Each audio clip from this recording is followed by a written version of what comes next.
Bonsoir à tous. Bon, on est désolé pour ce petit retard. Il y a eu des problèmes à la sortie de Paris, donc ça nous a permis de vous installer. On est très contents de tous vous voir aussi nombreux ce soir. Ce soir, on reçoit M. Hakim El Karoui. Merci beaucoup d'avoir accepté notre invitation. On va commencer sans plus attendre. Je tiens à remercier nos sponsors, le Journal des Grandes Écoles, la Caisse d'Épargne, le cabinet de conseil et d'audit Mazars, le Figaro Économie et le champagne Bilkar Salmon. Excellente conférence à tous.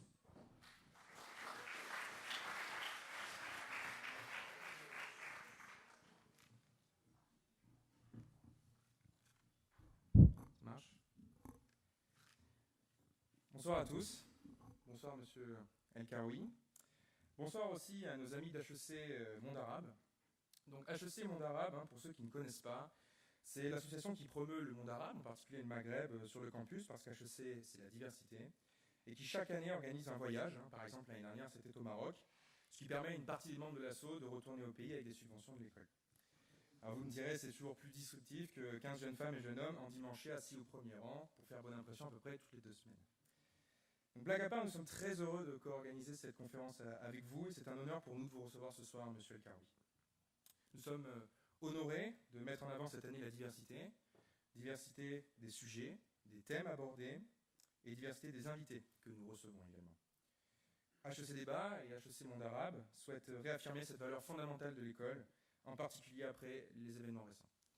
Donc, je tiens donc à rappeler à tous que l'on ne peut pas dessiner ce que l'on veut, surtout dans le bâtiment des MBA, nul besoin de vous rappeler que leur frais de scolarité paye une partie des salaires de nos professeurs. Monsieur El Karoui, vous êtes né le 30 août 1971 à Paris, dans une famille déjà cosmopolite. Vous grandissez dans un milieu où les hautes études sont légion. Votre père était professeur à la Sorbonne d'anthropologie juridique sur l'islam, une discipline dont l'intitulé donne déjà à peu près la migraine. De l'autre côté, votre mère est diplômée de l'ENS Fontenay-Saint-Cloud, dissolu depuis, et aujourd'hui professeur émérite à la réputation mondiale de mathématiques à l'université Pierre et Marie Curie et à l'école polytechnique également. Avec 2 parents professeurs de haut vol et 2 oncles ministres en Tunisie, certains diront de vous que vous êtes un privilégié, que vous êtes un héritier, mais vous leur répondrez avec assurance que tout ce que vos parents ont eu et tout ce que vous avez eu, c'est par le travail et encore le travail. Vous avez en outre appliqué à la perfection la légendaire maxime de Sir Peter Todd, Work hard, play hard.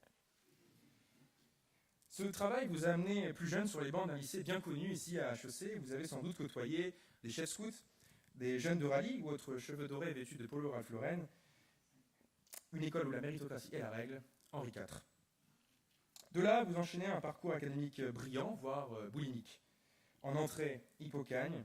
En plat de résistance, une admission à l'ENS Fontenay-Saint-Cloud, comme votre mère auparavant. Le tout saupoudré d'un DEA de géopolitique spécialisé sur la Palestine, rien que ça. Et pour finir en dessert, l'agrégation de géographie. Décidément, vous aviez très faim. Mais c'est votre parcours professionnel qui impressionne sans doute le plus, et à ce titre, il est si impressionnant et complexe qu'on ne pourra pas le parcourir dans toute sa complexité. Ancien banquier d'affaires chez Rothschild. D'ailleurs, à ce sujet, il y aura un cocktail après la conférence, donc l'occasion de discuter de façon un peu plus informelle. Je suis actuellement à la recherche d'un stage de césure. Donc je le disais, ancien banquier d'affaires chez Rothschild, c'est pourtant la politique qui vous passionne le plus, même si, on le sait, ça paye quand même beaucoup moins, et on le constate chaque année avec la recrudescence de cupides élèves de Sciences Po sur les bancs de notre école. Vous intégrez en effet les équipes de Jean-Pierre Raffarin, alors Premier ministre, en tant que conseiller technique, chargé des discours et puis chargé des relations médias.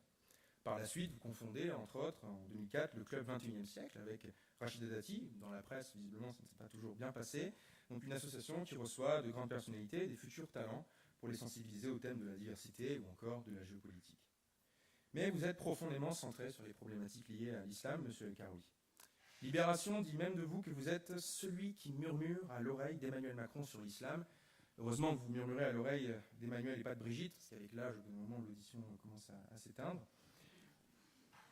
Alors, sans doute tenez-vous cet intérêt de votre expérience personnelle.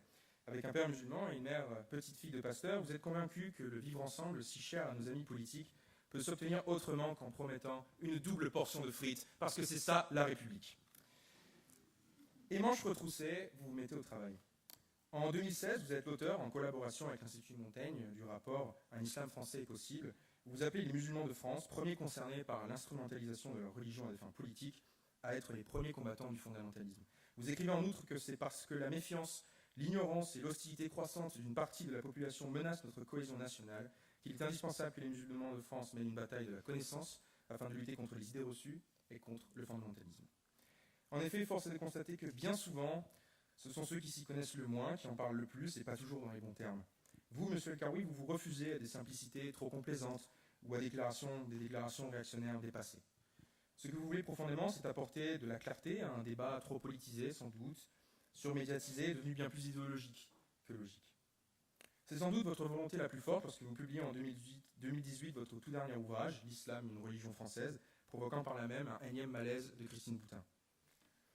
Vos idées, vous espérez les diffuser pour qu'à terme, elles puissent influencer les politiques publiques. Vous êtes en outre un influenceur, pas le genre d'influenceur sur Instagram qui se prend en photo, outfit of the day, mais un influenceur d'idées. Mais avant cela, il faut débattre, il faut parler, il faut échanger, privilégier la clarté des faits, sans parti pris, sans idéologie préconçue, pour résoudre l'un des grands défis de nos sociétés contemporaines. Ce sont des valeurs qui vous sont chères, monsieur El-Karoui, et qui nous sont chères également ici à HEC. Merci encore pour votre présence, et je vous souhaite à tous une excellente conférence.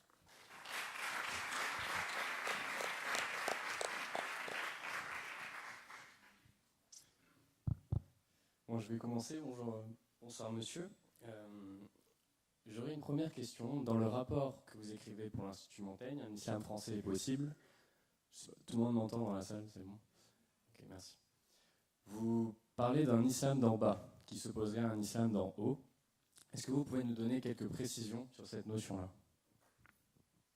Bonsoir, merci de votre invitation, pardon de ce retard. Merci de cette citation qui n'est pas de Jean-Pierre Raffarin, mais qui est probablement liée à mon passage chez lui. La France d'en bas, la France d'en haut. Qu'est-ce que ça veut dire? Ça veut dire que en fait, les musulmans font partie de la France et qu'il y a les mêmes dynamiques, ils sont concernés par les mêmes dynamiques sociales. L'islam d'en bas, très sincèrement, ça ne veut pas dire grand-chose. Ou alors ça veut dire trop de choses pour être très clair comme notion. Ce qui se passe aujourd'hui, c'est qu'il y a un discours qui est confisqué par deux catégories d'acteurs. La première catégorie, ce sont les institutionnels qui défendent leurs intérêts politiques, personnels, financiers, éventuellement diplomatiques.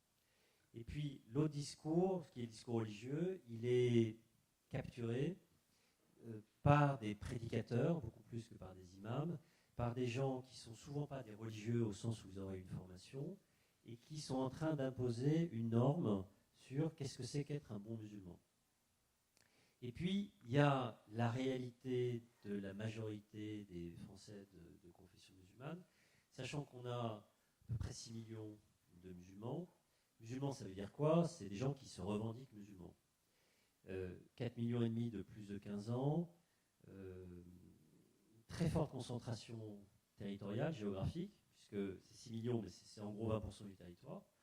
La France de la reconstruction, la France de la dynamique, donc les grandes métropoles, Paris, Lyon, Marseille, Lille, les grandes régions métropolitaines, Strasbourg, Bordeaux, Toulouse, l'arc méditerranéen. Là, vous avez 90% des musulmans. Une très forte aussi divergence que personne ne connaît. Parce que tout le monde est persuadé, sur ce sujet-là, qui est le sujet d'intégration en général, qu'il y a un échec absolu du modèle français d'intégration. La réalité est infiniment plus complexe. La réalité, c'est qu'il y a deux dynamiques totalement contradictoires. Il y a une majorité d'enfants d'immigrés qui s'intègrent et qui, à niveau social égal de départ, ils ne sont pas tous des héritiers comme moi, réussissent plutôt mieux que ceux à qui on peut les comparer, c'est-à-dire les enfants d'ouvriers. Et puis, à l'inverse, il y a une autre dynamique qui est plutôt une dynamique d'échec, et d'échecs de plus en plus importants, avec une catégorie, enfin un nombre de personnes elles-mêmes, un nombre lui-même de plus en plus important. Et en gros, on a 30% dans la population globale, 30%, et ça c'est l'enquête qu'on a faite il y a 2 ans, 30% qui sont en train d'échouer, et qui sont en train d'échouer gravement, et puis 70% qui sont dans une dynamique qui est plutôt positive. Donc, l'islam d'en bas, l'islam d'en haut, je ne sais pas où on place le curseur. Si c'est ceux qui parlent, c'est les deux catégories dont je vous ai parlé. Si c'est ceux qui se taisent, François Michelin disait à Jean-Pierre Raffarin, moi je fais partie de la France d'en bas. C'est une des plus grandes fortunes de France. Mais il disait, je fais partie de la France d'en bas parce que je n'ai pas le droit à la parole à Paris. Donc, si la catégorie, c'est ceux qui parlent, voilà, la majorité, on ne l'entend pas. Et du coup, moi, je les appelle plutôt, d'ailleurs, les musulmans silencieux. Et pour moi, l'essentiel, c'est leur donner de la parole. À la fois pour qu'ils racontent leur histoire étant une histoire d'intégration, et surtout pour qu'ils ne se laissent pas capturer leur religion par soit des extrémistes, soit des businessmen. Merci. Quand on voit les réactions de la jeunesse musulmane sur Facebook quant à l'affaire de Tariq Ramadan, est-ce qu'on ne peut pas dire que le mal principal qui ronge l'islam de France, c'est ce manque d'intellectuels musulmans au plus grand niveau? Alors moi, j'aurais dit différemment. J'aurais dit c'est la théorie du complot. La théorie du complot, franchement, c'est, je pense, une idéologie universelle qui marche particulièrement bien au Maghreb, pas qu'au Maghreb, au Proche-Orient aussi. Il faut donner un sens à quelque chose qui vous dépasse. Et pourquoi ça marche? Parce qu'on a encore beaucoup de gens qui sont dans une logique où ils sont victimes, ils ne sont pas responsables, ce qui se passe, ils ne sont pas acteurs de leur destin. Et quand vous vous dites ça, et moi je pense que la colonisation, elle est là. Elle n'est pas dans le regard des non-musulmans, elle est profondément ancrée.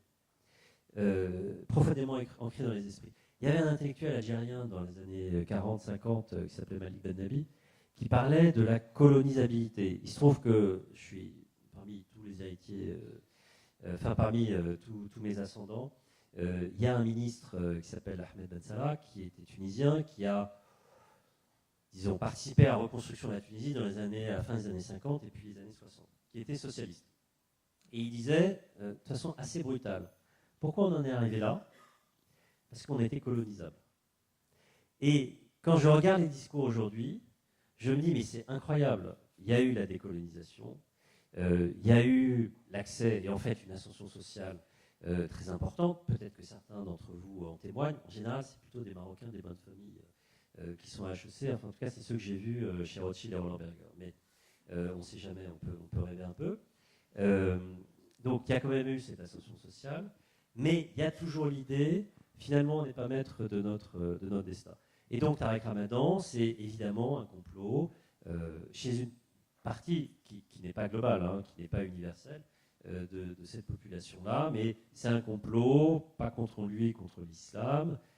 Pourquoi? Parce que c'est celui qui parle bien, celui qui fait des clashs à la télé, celui qui est capable de répondre. Bon, à partir du moment où il reconnaît, non pas encore vraiment les viols, mais les relations extra-conjugales, Cordonnier est le plus mal chaussé, quoi, parce qu'après avoir fait 20 ans de prêche pour dire qu'il fallait réguler la sexualité et surtout qu'il n'y ait pas de sexualité, son crédit a été un peu entamé. Mais chez les plus virulents, c'est encore mieux, parce que tout ça, c'est le Mossad qui lui a envoyé des nanas qui en plus n'étaient pas voilées, et donc la preuve, c'est qu'il fallait qu'elles soient voilées. Voilà. Oui, il y a un énorme problème d'exigence intellectuelle. Vous parlez justement d'exigence intellectuelle, dans votre ouvrage Réinventer l'Occident, vous posez la thèse selon laquelle l'Occident est aujourd'hui en déclin, surtout par rapport à une jeunesse, notamment issue de l'immigration en France, qui n'y croit pas forcément. Est-ce que vous pouvez poser, selon vous, les facteurs de ce déclin de l'Occident parmi la jeunesse immigrée en France? Alors, moi, je ne parle jamais de déclin, parce que d'abord, je ne suis pas décliniste, ensuite, j'y crois pas. Je ne crois pas qu'il y a un déclin, je crois qu'il y a une montée, sans aucune surprise. Le livre a 8-9 ans, donc à l'époque c'était plus intéressant qu'aujourd'hui, mais il y a une montée d'un certain nombre d'autres entités non occidentales qui font qu'il y a une égalisation. Moi j'appelle ça la désoccidentalisation du monde. La désoccidentalisation, c'est quoi? C'est la perte de 3 monopoles. Le monopole de l'histoire. L'Occident a écrit l'histoire du monde. Et l'histoire du monde, c'est écrit dans le langage de l'Occident. C'est-à-dire que la modernisation se faisait en suivant le parcours suivi par les pays occidentaux. C'est plus le cas aujourd'hui. Et ceux qui sont en train de démontrer ça le plus vivement, ce n'est pas les musulmans, c'est les Chinois. Les Chinois sont en train d'inventer l'enrichissement, la création de la classe moyenne et la dictature. Et pas n'importe quelle dictature. Une dictature de plus en plus dure. Donc l'idée économie de marché, enrichissement, constitution d'une classe moyenne, égale démocratie à la fin, les Chinois sont en train de montrer que ça ne marche pas. La deuxième chose, l'Occident a perdu le monopole de l'intelligence. Pendant très longtemps, on a cru qu'on était intelligent. Et moi, je me souviens à Matignon, on allait en Chine et on disait, bah oui, on leur vend des Airbus, ils nous vendent des t-shirts, c'est bien normal. 10 ans ou 12 ans ou 15 ans après, à l'évidence, c'est bientôt eux qui vont nous vendre des C919. Et ils sont en avance sur l'intelligence artificielle, enfin ils sont en avance sur énormément de choses. Donc, le monopole de l'histoire, le monopole de l'intelligence, et du coup le monopole de l'avenir. Puisque l'avenir ne s'écrit plus dans le langage de l'Occident, et aujourd'hui, tout le problème qu'on a du populisme, c'est les classes moyennes occidentales qui ont compris que l'histoire n'était pas faite pour elles. Enfin, l'histoire, l'avenir n'était pas fait pour elles. Les enfants d'immigrés, ils s'inscrivent dans cette dynamique, et d'une certaine manière, ils servent de révélateurs. Je pense qu'ils sont essentiellement très français. Le côté identitaire, je veux revendiquer ce que je suis, mon identité, etc., c'est une folie dans les facs américaines. Ça arrive aujourd'hui dans le discours politique. Et il se trouve qu'il y a un support tout trouvé identitaire qui est la religion. Et pourquoi c'est la religion? Parce que vous n'êtes pas complètement français, vous n'êtes plus de votre pays d'origine. Qui vous êtes musulman. Et en plus, vous allez l'être, pas comme vos parents ont été humiliés, rabaissés, etc. Et par ailleurs, ce n'étaient pas des vrais musulmans. Donc ça, c'est le discours des frères. Ensuite, ils ont une dynamique qui ressemble beaucoup au reste de la population. Avec une question, c'est où ils sont dans l'avenir. Et comme ils sont plutôt soit en bas, soit au milieu de la pyramide, leur inquiétude, en fait, c'est l'inquiétude globale de la société. Et du coup, ça peut se manifester par des tendances centrifuges, avec par ailleurs, et ça c'est le rapport que j'ai fait, que je vous invite à lire, il fait que 600 pages, sur la fabrique de l'islamisme, avec des outils de propagande, la construction d'une vision du monde, des organisations, des financements, des discours, des présences dans les médias, tous les médias, extrêmement puissantes. Vous pointez dans votre rapport le manque de représentativité des différentes organisations supposées organiser le culte musulman en France, telles que le CFCM. Est-ce que vous ne pensez pas que l'une des solutions pour créer un islam de France, le faire émerger, ce serait d'établir une institution capable de réguler le culte musulman comme l'a pu l'être la mosquée Al-Azhar au Caire pour le culte musulman? Alors, non. Je ne sais pas si vous connaissez Al-Azhar. Moi, j'ai vécu en Égypte 2 ans parce que j'étais coopérant là-bas. J'étais prof au collège jésuite. Puis je suis retourné assez régulièrement. Je suis allé il y a quelques mois à El-Azhar discuter avec. El-Azhar, c'est le contre-exemple absolu. C'est-à-dire que c'est l'université islamique qui avait une forme d'aura, qui a été mise sous la coupe de l'État du temps de Nasser.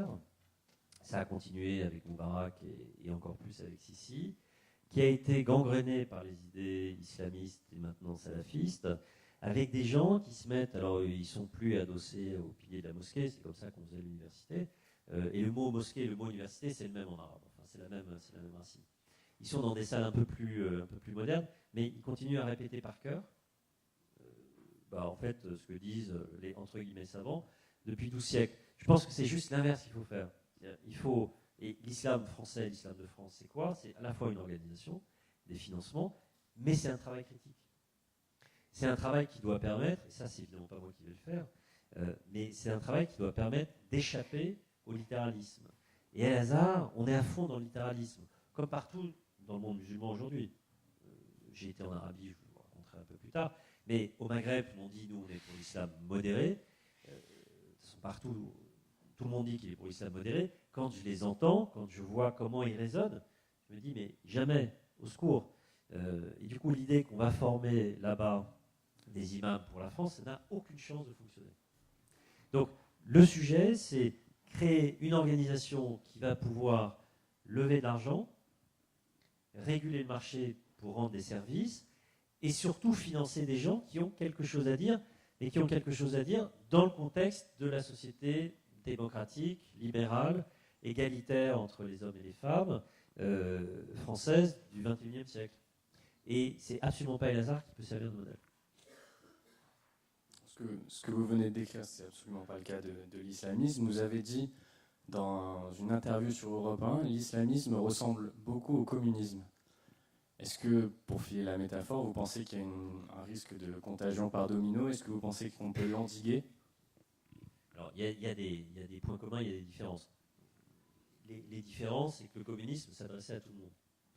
L'islamisme s'adresse aux musulmans, essaye d'élargir un peu sa base, parce qu'il y a des convertis, qu'on voit assez bien chez les gens tentés par la violence.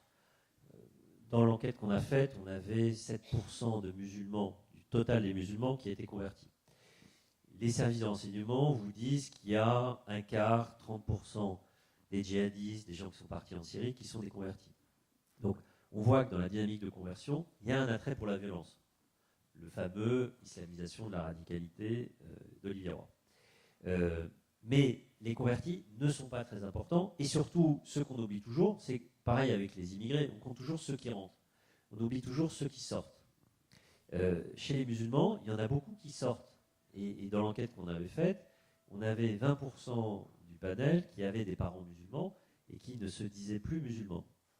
Donc 7% de nouveaux entrants, 20% de sortants.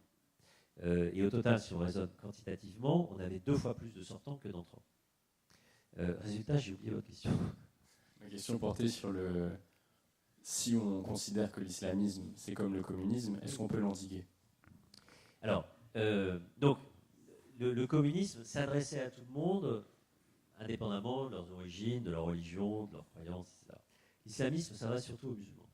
Mais là, le point commun, c'est l'idéologie. L'islamisme, ce n'est pas une religion. Et évidemment, les islamistes disent qu'ils sont l'islam, que tout ce qu'ils prescrivent, leur interprétation du monde, leur interprétation de la doxa, de la praxis, etc., c'est l'islam. Non.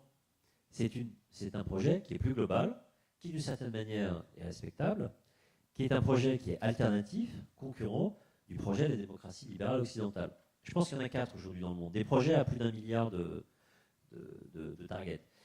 Il y a la démocratie libérale occidentale. Il y a l'islamisme, 1,5 milliard. Il y a les Chinois, 1,3 milliard. Et il y a le projet des Indiens, 1 milliard, 1,2 milliard, etc. Modi, il a un projet d'interprétation du monde. De place, évidemment, pour l'Inde dans le monde, mais ça va au-delà. Les Chinois, ils font des risettes aux Occidentaux, ils sont d'un cynisme absolu, et les dirigeants occidentaux, je pense, sont d'une naïveté, d'une bêtise, d'une irresponsabilité énorme. Mais les Chinois, ils ont leur projet, que d'ailleurs ils diffusent avec des moyens économiques, des infrastructures, des moyens politiques très puissants. L'islamisme, c'est ça. Le communisme, c'était un projet alternatif il y a quelques décennies, mais c'était un projet qui était inscrit, c'était le négatif du projet démocratique libéral. L'islamisme, c'est pas le négatif, c'est autre chose. Et c'est pour ça qu'on ne comprend pas. Et notamment les dirigeants politiques, qui ont tellement de mal à en parler. Ils pensent, d'abord, ils ne connaissent rien. Je ne parle pas des dirigeants actuels, je parle en général. Et les élites françaises en général. C'est dommage, il y a quand même presque 10% de la population qui est de confession musulmane. Je ne parle pas d'islamisme, mais en général, je parle de l'islam. Les élites françaises ne connaissent rien. Ensuite, ils sont très mal à l'aise parce qu'elles tombent dans le panneau. Islam, islamisme, terrorisme, tout ça, c'est compliqué quand on n'a pas regardé un peu le détail. Et ensuite, elles ont peur de dire, mais en fait, on est contre, parce qu'eux, ils sont contre. Mais ils sont contre, pas parce qu'ils sont violents, parce qu'ils pensent que leur projet est meilleur.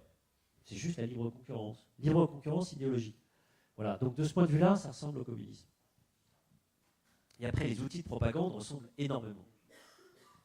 Bernard-Henri Lévy écrit dans L'esprit du judaïsme, il n'y a rien de mal à vouloir être soi. L'un des arguments qui vous est souvent riposté, ça serait que la jeunesse musulmane radicalisée s'affirmerait contrairement à ses parents qui, eux, ont baissé la tête. Comment combattre ce ressort psychologique? C'est compliqué. La jeunesse musulmane, d'abord, elle n'existe pas.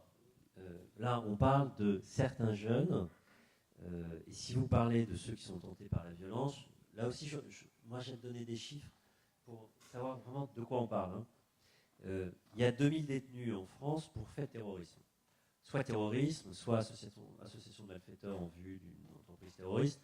Et puis, il y a tous ceux qui sont soit partis en Syrie et revenus, soit qu'on a interceptés à la frontière et qui sont encore détenus. Bon, tout ce beau monde va bientôt sortir. 2000 personnes, 1,5 million de musulmans de moins de 15 ans, 4,5 millions de plus de 15 ans. Donc la jeunesse musulmane, elle n'est pas dans les prisons. Si on prend l'ensemble des détenus, pour crimes et délits, on a en France 65 000 personnes, 67 000. Là-dedans, entre nous, il y a un bon paquet de musulmans, il ne faut pas le dire, mais il y a un bon paquet de musulmans, mais il y en a peut-être 40 000, 45 000, bon, et pour des faits de droit commun. Donc la jeunesse musulmane tentée par l'extrémisme, elle est ultra minoritaire. Après, il y a des gens qui sont tentés par une forme de fondamentalisme qui n'est pas la radicalisation violente. Il faut définir les termes, parce qu'en général, on ne sait pas très bien de quoi on parle. Cette jeunesse-là, là aussi, dans l'enquête qu'on avait faite il y a 2 ans, c'est dans le rapport Un islam français possible, ce qu'on avait montré, c'est qu'elle était très importante. Disons, la part de marché du fondamentalisme dans la jeunesse était très importante. On avait en gros 40% des moins de 25 ans qui étaient attirés par un islam autoritaire d'abord vis-à-vis des musulmans. Ils veulent convertir les autres musulmans à leur vision d'islam.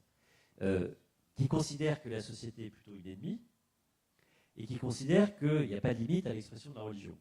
Ce n'est pas exactement le modèle français de laïcité. Donc là, on a une jeunesse attirée, moi je ne dirais pas par radicalisée, mais attirée par le fondamentalisme. C'est très important. Il y a eu d'autres enquêtes depuis. Il y en a eu une de Galland et Muxel, des chercheurs du CNRS, sur les jeunes lycéens de seconde, où ils ont trouvé, ils ne cherchaient pas la variable religieuse particulièrement. Donc ils ont interrogé, je crois qu'il y avait 7000 personnes, il y avait une surpondération, ça a été fait après les attentats, de jeunes lycéens musulmans, et ils ont cherché plein de sujets, plein d'items, etc. Ils sont tombés à chaque fois sur un fait musulman. 30 ou 35% de ces jeunes musulmans, donc des lycéens qui ont 16 ans, qui disent la religion a le pas sur la science. Ma religion est meilleure que les autres. Je dois imposer ma vision religieuse dans la société. Je crois qu'il y avait une quinzaine de pourcents qui étaient prêts à utiliser la violence pour affirmer leur religion. Donc, ce fait-là, il est très dérangeant, mais il existe. Et il y a un gradient qu'on a du mal à mesurer entre l'attrait du fondamentalisme, le passage à l'acte. On ne sait pas très bien comment on passe de l'un à l'autre. Ce qu'on commence à savoir, c'est que les gens qui passent à l'acte, et ça on va sortir un rapport bientôt là-dessus, mais il faut faire une étude longitudinale des parcours de vie. Ce qu'on perçoit, en tout cas c'est mon intuition, c'est que ceux qui passent à l'acte, ils ont été exposés à l'islamisme. Ils n'ont pas forcément été islamistes, mais ils ont baigné dans un bain islamiste, qui, au moment où ils passent à la violence, est le support politique. Comment on fait pour y répondre ? Franchement, si je savais, je pense que je serais riche, mais en fait, je ne serais pas riche parce que je ne l'aurais pas fait pour de l'argent. Mais il y a une chose qui est sûre, c'est que quand on regarde le paysage de l'offre, il n'y a qu'un discours. C'est un match de foot avec une seule équipe.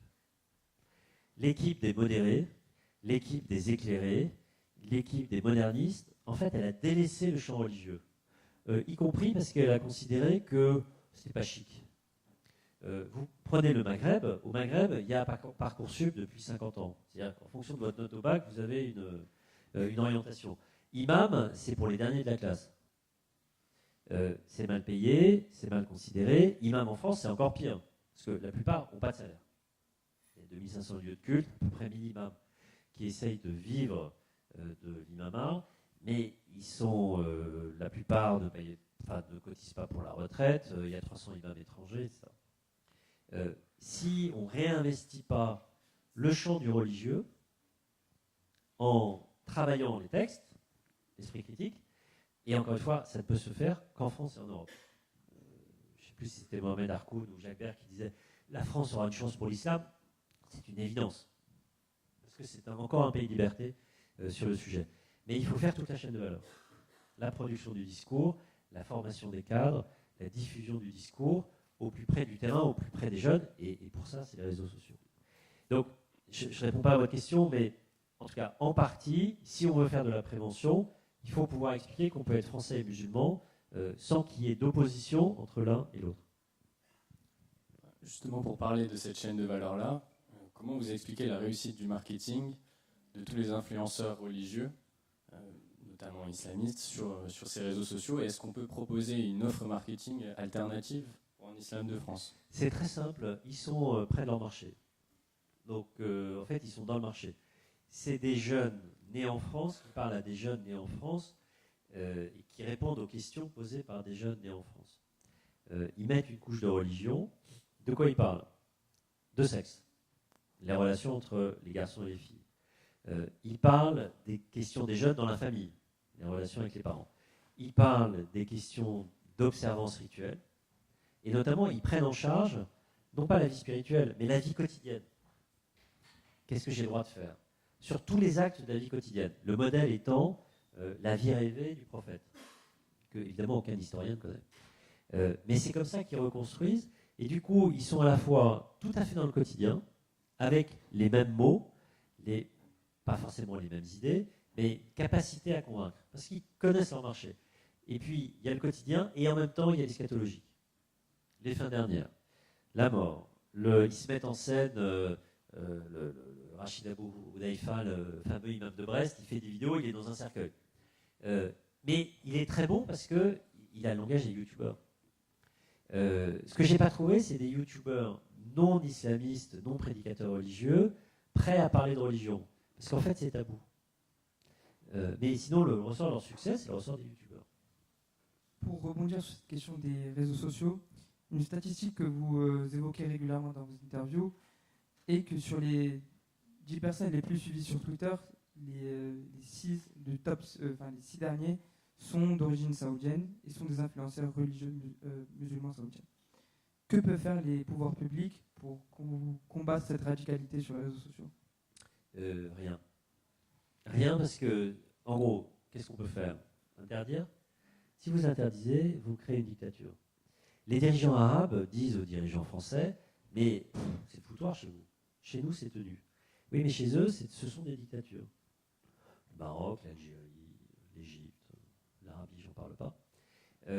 Donc, on ne peut pas, je crois qu'il y avait un ministre allemand qui disait ça, on ne peut pas interdire tout ce que l'on veut combattre quand on est une démocratie libérale.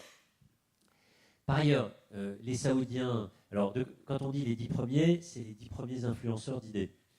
Et on a regardé sur Twitter, hein, c'est très simple à faire, les 100 premiers en termes d'audience, on a essayé de regarder s'il n'y avait pas des faux comptes, etc. Je ne passe les détails. On enlève les joueurs de foot, les acteurs, les actrices, les chanteurs, les chanteuses. On prend des gens les manipulateurs de symboles. On a des responsables politiques. Et puis on a des intellectuels. Les oulémas saoudiens, c'est des intellectuels. Le premier, c'est Barack Obama. Le deuxième, c'est Donald Trump. Le troisième, c'est Narendra Modi. Après, je crois qu'il y a Bill Gates. Il y a peut-être le pape quand on cumule ses comptes en anglais et en espagnol. Et puis le sixième, il s'appelle Khalife. Sixième, septième, huitième, neuvième, dixième. Et ces gens-là, enfin, à part les musulmans, personne ne les connaît. Personne. Vous allez voir les plateformes. En fait, pour les plateformes, c'est un business. Je vais débattre avec elles au Forum de Paris la semaine prochaine. Ils vont dire, nous, on lutte contre le terrorisme. Et donc, effectivement, ils ont des algorithmes aujourd'hui pour repérer les contenus terroristes et les enlever. De YouTube, de Facebook, etc. Mais contre ça, ils ne luttent pas. Non seulement ils ne luttent pas, mais, enfin, vous voyez, quand on a 21 millions de followers sur Twitter, en fait, pour Twitter, c'est un sacré business. Donc, eux, il y a deux choses à faire. En fait, je pense qu'il faut leur demander d'aider à promouvoir un discours alternatif. Par ailleurs, il faut demander aux Saoudiens, si possible, en leur suggérant de ne pas découper ces oulémas, de mettre le holà sur leur discours. Il y en a un d'eux qui s'appelle Aouda, Salman Aouda, qui est quand même un opposant historique proche des frères musulmans, de la Sahwa, etc., qui aujourd'hui est en prison et qui est condamné à mort. Les autres, ils viennent plutôt de la marginalité du système saoudien, tout simplement parce que pour avoir du succès sur Internet, on ne peut pas être trop institutionnel, y compris en Arabie. Mais ils ont beaucoup lissé leur discours. Mais le résultat, c'est qu'on ne peut absolument rien contre eux. La seule chose qu'on peut faire, c'est essayer de créer des alternatives. Et ça, c'est un sujet sur l'islam, mais c'est tout le sujet du débat politique à l'heure des réseaux sociaux. Donc comment on arrive à promouvoir les modèles d'intégration si on n'arrive pas à le faire sur les réseaux sociaux, par exemple? Qu'est-ce que vous voulez dire par modèle d'intégration? Quand vous expliquez que pour que un islam de France soit possible, il faut que les modèles d'intégration, en tout cas les musulmans qui ont une intégration réussie, prennent la parole et s'accaparent le débat public, par quel média ou par quel vecteur ils peuvent y parvenir? C'est simple, il faut les voir. Et pour les voir, il faut qu'ils se constituent. Moi, j'ai commencé à faire ça avec le club 21e siècle, pas avec l'islam, mais avec les enfants d'immigrés d'Afrique du Nord, d'Afrique subsaharienne et puis d'Asie. Sur l'islam, c'est plus compliqué parce que en fait, le discours dominant, c'est mais attendez, vous nous dites d'un côté de faire disparaître notre foi, nos croyances, c'est ça la laïcité. C'est pas ça la laïcité, mais en gros, c'est le message envoyé par la société. Et puis de l'autre côté, vous nous demandez de condamner les attentats. Donc ça s'appelle une injonction paradoxale, les psychiatres connaissent bien, ça rend fou. Moi, ce que j'essaye de leur dire, c'est qu'il faut dépasser le paradoxe et qu'il faut qu'ils s'engagent contre le terrorisme au nom de l'islam parce que c'est leur intérêt de citoyen. Parce que c'est comme ça qu'ils vont faire changer l'image de l'islam. On a fait avec la Suisse-Montaigne un testing religieux, au résultat catastrophique. Le même CV, le même nom de famille, pardon, je suis un peu enlevé, quand vous êtes un garçon avec un engagement associatif lié à la religion, on a testé l'engagement associatif catholique, juif et musulman, vous avez 5 fois moins de chances d'avoir un entretien avec le même CV. Si vous vous appelez, comment il s'appelait, Redouane, non, le terroriste de l'autre là. Son prénom c'est quoi? Oui, Redouane, non? Arnaud Beltrame. Redouane. Bon, vous appelez Redouane, vous passez un entretien le lundi qui suit l'assassinat d'Arnaud Beltrame. Vous avez un meilleur CV que Guillaume qui a fait, je sais pas quoi, une école moins bonne que la vôtre, etc. Vous avez juste aucune chance d'être embauché. Aucune. Personne ne vous le dira. Le recruteur, il ne sera pas raciste, il ne sera même pas xénophobe. Il sera juste prudent. Donc, s'il n'y a pas un mouvement de musulmans, de Français de confession musulmane, qui s'engage contre le terrorisme perpétré au nom de l'islam, en fait, c'est toute l'image des musulmans qui en pâtit. Donc, il faut à la fois montrer les réussites, mais je pense qu'on est arrivé au moment, et moi, c'est le sens de mon engagement, on est arrivé au moment où on ne peut pas seulement dire, écoutez, ça ne vous regarde pas, c'est une affaire privée, parlons d'autre chose. Non, c'est devenu une affaire publique, c'est devenu une affaire politique. C'est bien pour ça que le président de la République veut en faire un sujet. Vous parlez également lors de vos interviews d'un mode de vie halal. Quels sont les modes d'expression de ce mode de vie parallèle et en quoi est-il dangereux pour la société française? Moi, je ne dis pas que c'est dangereux, hein. Mais le mode de vie halal, c'est que tout devient halal, c'est-à-dire licite. Évidemment, ce que vous mangez, mais la façon dont vous vous comportez, la façon dont vous vous habillez, la façon dont vous fréquentez les gens. Maintenant, vous avez le Blablacar halal. Le Blablacar halal, c'est quoi? Vous réservez votre voiture, vous êtes sûr que si vous êtes un garçon, vous ne serez pas avec une fille. Et d'ailleurs, si possible, ce sera un musulman. Et d'ailleurs, c'est encore mieux si c'est entre guillemets, un bon musulman. Vous avez Airbnb halal. Pareil. Vous avez évidemment toute la finance islamique qui se développe assez peu en France, mais on me raconte de plus en plus d'histoires d'entrepreneurs de bonne foi, pas du tout fondamentalistes, et qui disent « moi, je n'ai pas pu développer ma boîte parce que je n'ai pas trouvé de prêt sans intérêt ». Et puis, mais derrière le halal, il y a l'idée, il faut créer un mode de vie parallèle, pur, parce que fondamentalement, la société est dangereuse. Et le halal, ce qui est pervers, c'est que d'abord, c'est de mon point de vue, pas une obligation religieuse, mais c'est un point de vue personnel. Ce qui est interdit, enfin je le dis pour les non-musulmans, c'est de manger une viande qui a été sacrifiée pour des idoles. Sachant qu'à la Mecque, il y avait une concurrence. Et par ailleurs, il y a écrit dans le Coran, vous mangez la viande des gens du livre. Les gens du livre étant les juifs et les chrétiens. Après, les islamistes vous expliquent qu'en France, ils ne sont pas assez juifs, pas assez chrétiens. Mais derrière l'idée du halal, il y a l'idée de la pureté et donc de l'impureté. Il y a l'idée de la communauté et donc du communautarisme. Ça ne veut pas dire que tout le monde est communautariste, pas du tout. Mais ce qui est fort et très intéressant du point de vue des idées, de la circulation des idées, c'est que cette pratique qui n'existait pas il y a 30 ans est devenue la norme. Dans l'enquête qu'on a faite, on a 80% des familles qui veulent de la viande halal à la cantine. 70% qui ne mangent que halal. Et maintenant, vous allez au restaurant avec des gens qui se trouvent être musulmans, regardez ce qu'ils mangent plus de viande. Ils vont manger du poisson. Et ça, et l'ombre portée va très au-delà des islamistes militants ou des simples sympathisants. C'est devenu la norme. De la même manière, le voile est considéré comme, y compris par des gens qui ne le portent pas, comme une obligation. Moi, ça m'intéresse parce que je vous dis, là, c'est au-delà de l'aspect religieux. Hein. Comment on fabrique une orthopraxie au XXIe siècle? Comment on réussit à définir une norme, une idée consensuelle, une idée majoritaire? De ce point de vue-là, franchement, la fabrique de l'islamisme, c'est un truc extraordinaire en termes de soft power. Est-ce qu'en France, on aura les ressorts nécessaires pour suivre le même mode d'emploi, de proposer une autre offre? Et vous évoquez notamment la création d'une association musulmane pour l'islam de France. Comment vous pensez qu'elle peut agir dans ces champs d'action-là? Cette association, fondamentalement, c'est un régulateur. Un régulateur parce qu'il y a un marché, le marché n'est pas du tout organisé, pas du tout régulé, il y a des abus partout. Un marché des idées? Non, là c'est un marché, un business. Les dons, c'est un business. Le pèlerinage, c'est un business. Le halal, c'est un business. Le funéraire, c'est un business. Je vais oser l'expression, le souk. Et c'est le souk, y compris parce que l'État n'a jamais été voir ce qui s'y passait. C'est compliqué, c'est religieux, on les laisse faire ça entre eux, etc. Résultat, il y a des associations de pèlerins qui se plaignent de la hausse des prix, de la mauvaise qualité du service. Il y a des associations de consommateurs qui se plaignent de la viande de cheval. Enfin, vous voyez, il n'y a pas que les lasagnes au cheval, il y a aussi les lasagnes halal avec du porc. C'est tous les dons dont on est incapable de faire la traçabilité. Donc l'idée de l'organisation, c'est déjà parler aux musulmans en leur disant « on va vous offrir un service ». Ensuite, ce service, il mérite rémunération.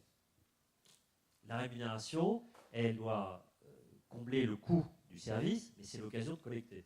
Parce que le jour où vous réussissez à vous asseoir sur la caisse, vous pouvez prendre une partie de la caisse. Évidemment de façon transparente, évidemment de façon non profit, et évidemment pour réinvestir. Et réinvestir où? Pour construire la chaîne de valeur. Pour ça, on a besoin de la confiance de l'État. Pas de la décision de l'État, ce n'est pas l'État qui va le faire, mais on a besoin de la confiance de l'État. Parce qu'il faut discuter avec les Saoudiens sur l'organisation du pèlerinage, parce qu'il faut discuter éventuellement avec les Émiratis, etc. Et la confiance de l'État, il va falloir la construire, sachant que l'État, sur ce sujet, c'est un peu la poule devant le couteau. L'une des solutions que vous évoquez régulièrement, c'est la mise en place d'une taxe sur le halal. Comment une telle taxe pourrait permettre de financer le culte musulman en France et comment la gérer, comment la réguler? Alors la bonne nouvelle, c'est qu'elle existe déjà. Personne ne le sait, mais elle existe déjà. Il y a 3 mosquées qui perçoivent non pas une taxe parce que c'est une redevance. Je vous explique comment ça marche. L'État, il y a un arrêté du ministère de l'Agriculture, après avis du ministère de l'Intérieur, qui donne à 3 mosquées la faculté d'émettre des cartes pour l'abattage rituel. Pourquoi l'État fait ça? Parce que l'abattage rituel est interdit. Souffrance animale, etc. L'abattage rituel, c'est l'égorgement. Et l'abattage rituel, il existe dans 2 cultes, les musulmans et les juifs. Donc pourquoi l'État intervient? Parce qu'il donne une dérogation à la loi.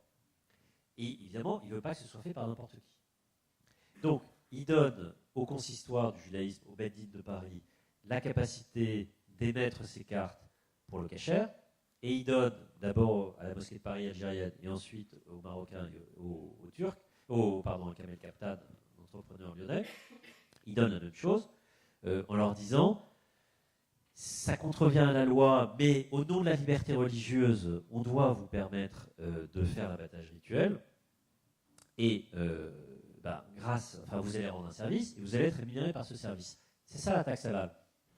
Le sujet, c'est que l'argent prélevé, l'argent collecté, il va dans les poches de l'association de la mosquée de Lyon, dans les poches de l'association de la mosquée d'Évry, dans les poches de l'association de la mosquée de Paris, avec aucune transparence. Moi, ce que j'ai dit, c'est qu'il ne s'agit pas de leur reprendre la carte, il s'agit d'augmenter un petit peu le prix. Il y a, je ne sais pas combien, 200 000 tonnes, enfin il faut revoir les volumes. Mais si vous mettez, aujourd'hui, le cachère c'est 2,50 € le kilo.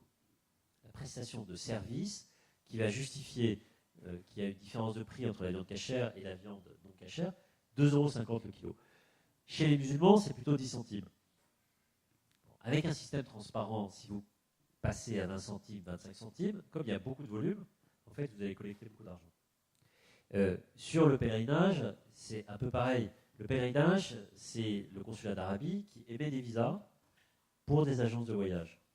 Ce que je propose, c'est qu'il y ait une régulation, cette organisation qui va accréditer les agences et qui va être rémunérée par les agences pour le service d'accréditation et qui va collecter, là aussi, un peu plus que le coût du service.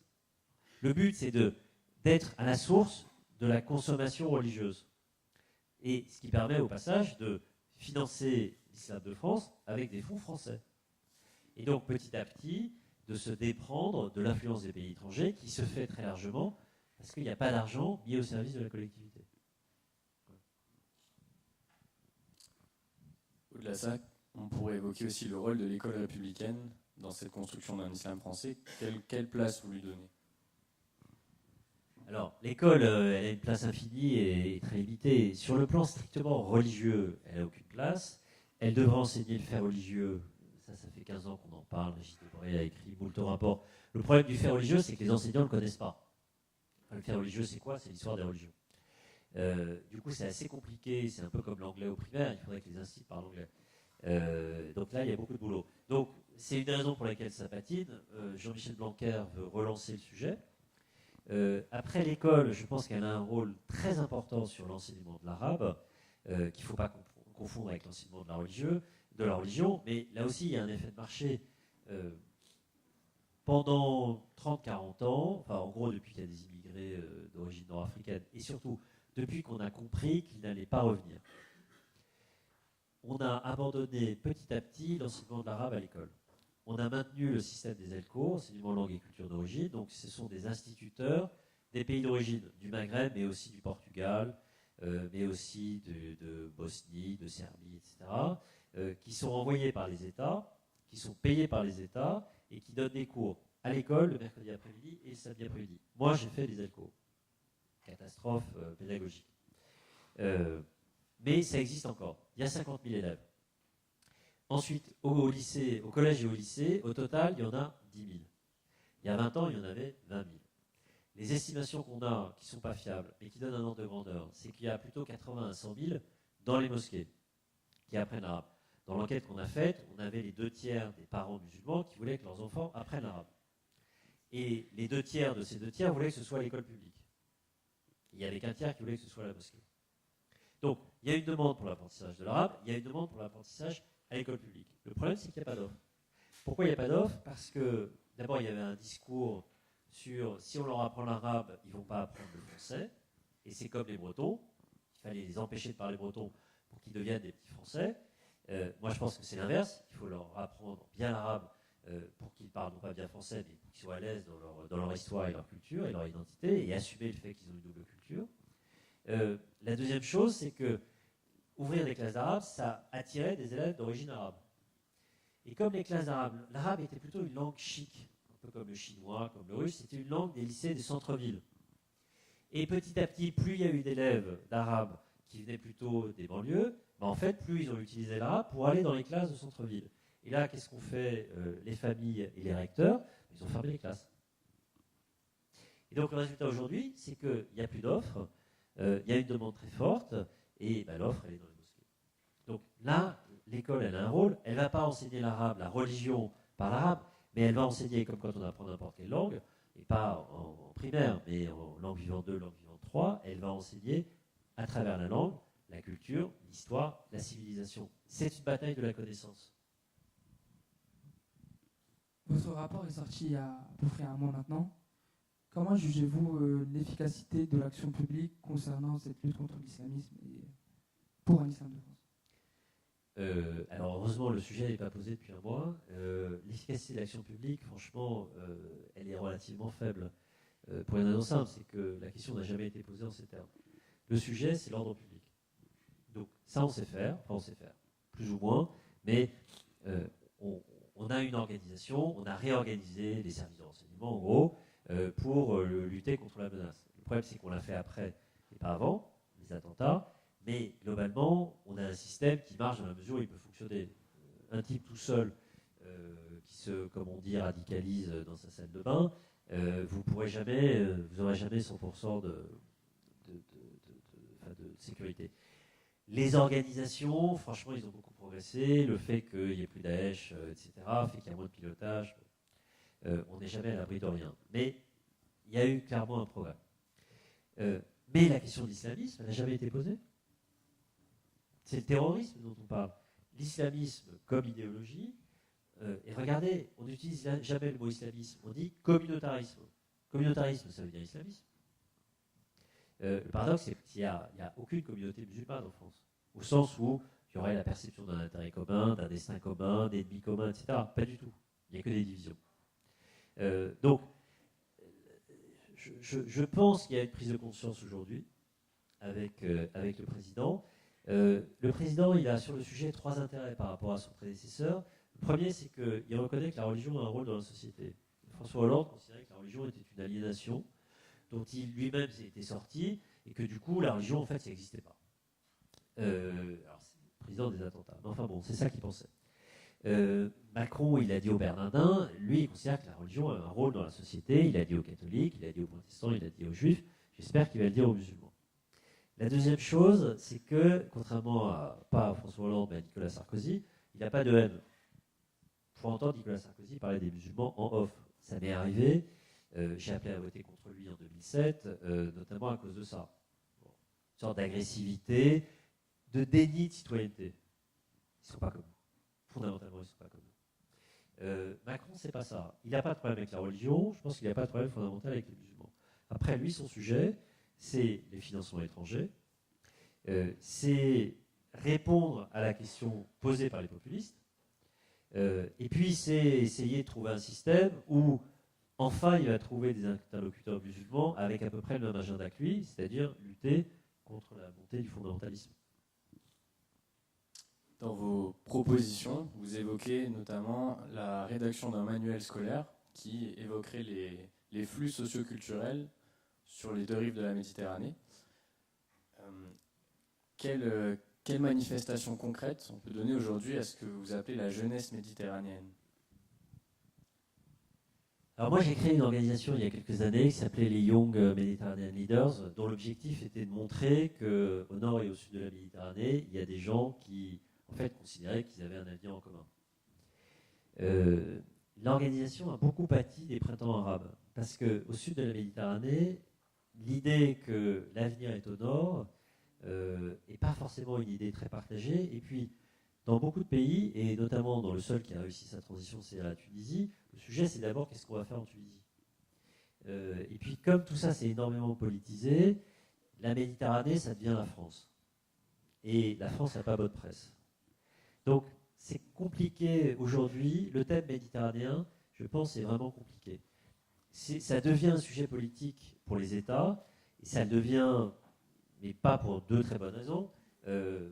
D'abord parce que les États européens ont envie de repousser la frontière migratoire de la Méditerranée au Sahara, et ils ont envie que les Maghrébins fassent ce que font les Turcs, c'est-à-dire qu'ils ont envie de leur déléguer la gestion des migrations.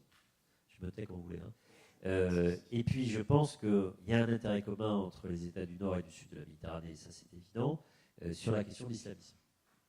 Mais du coup, ce n'est pas vraiment une question de jeunes, c'est plutôt une question assez hard d'État sur on va réguler les flux migratoires et on va lutter contre le fondamentalisme religieux, la Méditerranée. Et justement, avec les Young Mediterranean Leaders, vous évoquiez un échec de l'UPM, de l'Union pour la Méditerranée. Est-ce qu'on peut envisager aujourd'hui une organisation pour la remplacer, qui pourrait faire mieux ? Non, je ne crois pas. L'Union pour la Méditerranée, c'était une erreur conceptuelle, un peu comme le CFCM. Ça, Sarkozy en a fait au moins 2 sur ces domaines-là. L'erreur conceptuelle, c'était parler de la Méditerranée. Alors qu'en fait, ce qui marche, c'est la Méditerranée occidentale. En fait, c'est la France et le Maghreb. On peut ajouter l'Italie et l'Espagne. Si on est politiquement correct, on va mettre le Portugal et Malte, et on va mettre la Mauritanie et la Libye. Mais fondamentalement, c'est les 3 du Nord et les 3 du Sud. D'abord parce que c'est là où il y a une dynamique migratoire, une dynamique culturelle, une dynamique économique. Ensuite parce que si vous mettez la Méditerranée, il y a Israël. Israël, c'est tous les débats sur les gens qui ne veulent pas être à côté, etc. Et puis la troisième raison pour laquelle ça a capoté, c'est que vous allez au sud, la question de la Méditerranée, c'est très simple, c'est donnez-moi accès au nord, des visas. Et faire une organisation méditerranéenne au moment où on ferme absolument l'immigration, c'est juste se moquer du monde. Voilà, donc ça ne pouvait pas marcher. On va passer aux questions du public. Donc si vous souhaitez poser une question.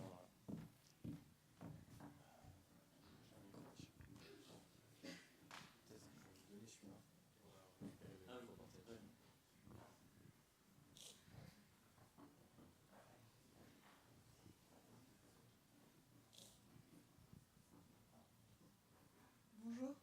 Bonjour.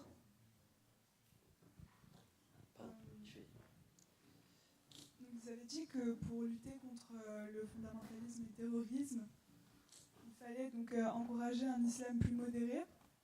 Mais il me semble donc que pour encourager cela, il faudrait une structure centralisée qui puisse donc délivrer un message qui fasse concurrence au message fondamentaliste. Le problème, c'est que dans l'islam, à la différence donc, de la religion chrétienne, par exemple, il n'y a pas vraiment de structure centralisée qui donne un message à transmettre à tous les imams ou quoi que ce soit de ce genre-là. Donc ce serait plutôt une structure étatique que vous proposez. Mais je pense que ça entre un peu en contradiction avec les principes de la laïcité française qui sépare vraiment la religion et l'État. Donc je ne comprends pas trop du coup. Oui, merci de votre question. Non, ce n'est pas du tout une structure étatique. Non, c'est faux de dire qu'il n'y a pas de hiérarchie dans l'islam sunnite, ce qu'on entend partout. Vous allez dans tous les pays musulmans sunnites, il y a une hiérarchie. Et il y a une organisation par l'État. Vous avez un grand moufti, El-Azhar, vous avez un ministre des Affaires religieuses et en général des biens de main morte. Vous avez un imam de la grande mosquée, qui est la grande mosquée de la capitale. Tout ça est organisé, tout ça est hiérarchisé. Partout, les religieux sont des fonctionnaires de l'État. Ça existe aussi dans l'islam chiite. L'islam chiite, c'est plus indépendant de l'État, mais ce qu'on ne sait pas, c'est que le clergé chiite a été fabriqué, je crois que c'était au XVIe siècle, par le pouvoir politique. Bon, donc en fait, tout ça se ressemble. Troisième chose, il n'y a pas de hiérarchie, il n'y a pas de discours. Oui, mais chez les juifs, il n'y a pas de hiérarchie, il n'y a pas de discours. Chez les protestants, il n'y a pas de hiérarchie, il n'y a pas de discours. Il y a 40 églises protestantes en France, 400 dans le monde. Il y a quand même une organisation. Donc moi, je ne crois pas au fatalisme sur le sujet. Après, il ne faut pas une organisation centrale qui va dire le discours. Ça, c'est ce que font les Arabes dans le monde arabe. Et c'est incroyablement inefficace parce que plus vous êtes proche de l'État, plus votre parole est institutionnelle, plus vous êtes un vendu, perçu comme étant un vendu. Donc, l'idée, elle est plus sioux. Il s'agit d'avoir une caisse qui va lever des financements, mais qui doit aider des individus à parler. Les prédicateurs salafistes, il n'y a pas une organisation salafiste de France. Il y a des individus qui sont des jeunes Français qui parlent, ou il y a des gens issus des frères musulmans qui s'organisent. À aucun moment, on a besoin de l'État. L'État, on en a besoin en amont pour faire un accord politique, pour aider dans le dialogue avec les Saoudiens, en gros, sur la gestion des agences de voyage. Après, sur le discours, il faut faire parler les individus. De ce point de vue-là, je vous rejoins.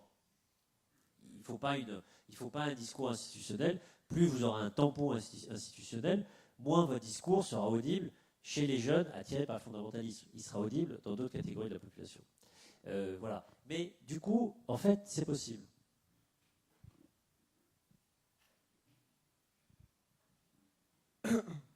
Bonsoir.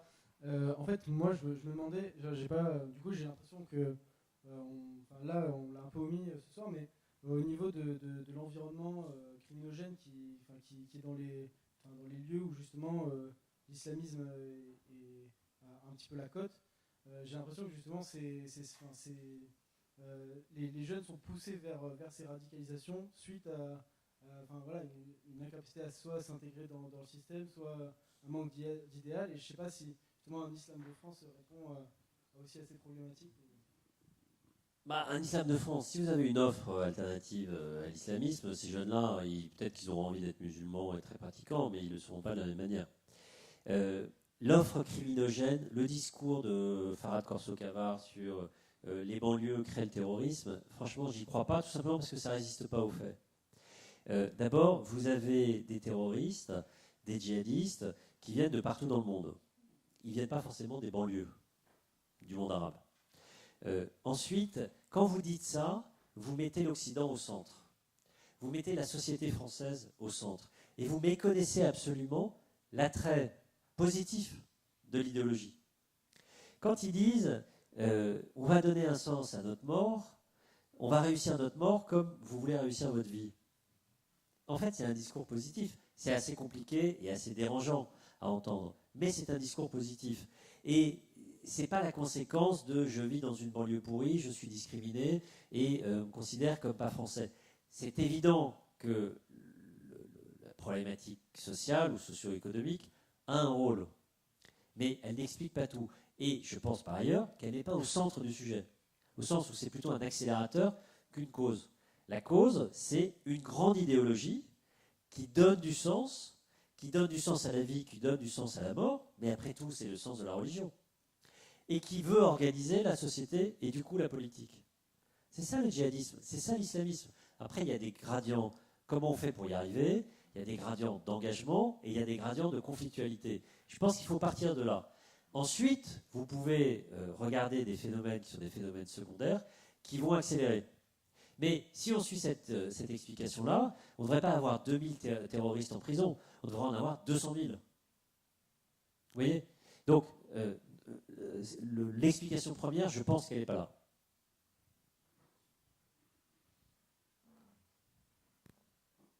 Bonsoir monsieur, merci beaucoup pour votre intervention. Il y a un moment qui m'a particulièrement intéressé, c'est le moment où vous avez parlé justement d'un islam français et de la taxe halal, c'est-à-dire comment pérenniser sur le long terme un islam français, ou en tout cas un islam en France qui va être viable, et c'est peut-être grâce à une intervention de l'État financière justement avec cette taxe. C'est pas ce que je dis, hein. Ok, parce que ma question c'était du coup comment éventuellement en fait l'intervention de l'État, ou en tout cas la question financière qui serait régulée à un moment où l'État interviendrait, est-ce que c'est en possible contradiction avec la loi de 1905, et est-ce que du coup il faut peut-être réviser cette loi, ou il faut voir comment c'est conciliable, voilà ma question.